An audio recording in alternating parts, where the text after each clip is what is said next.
สบายดีพี่น้องมื้อนี้คือเก่าเดินคือเก่าเดินยังบ่หลายดอกยัง2 เถียง 3 เถียงอย่างลมเนี่ยมื้อนี้เปลี่ยนผู้นั้นมาได้นี่ประธานเพิ่นได้มานำมื้อนี้ประธานบ้านได้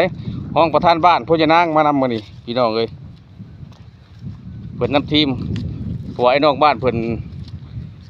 ไปเวียกเบิดมื้อนี้เพิ่นค่าไปเวียกรวมมื้อนี้เอาห้องประธานบ้านพ่อจะนางมานำเพิ่นนำขี่รถเพิ่นได้ไปเอารถจักรเพิ่นได้มามื้อนี้ได้ควายก็มีนะควายก็ได้เพิ่นน่ะในบ้านเพิ่นเห็นบ่เคยเห็นบ่ควายมีแต่ควายเทิกบักใหญ่คือเก่าพี่น้องเอ้ยมื้อนี้พ่อจะนางสิรอลงทุ่งนาผู้ใดยัง2 เถียงลงไปปิดก่อน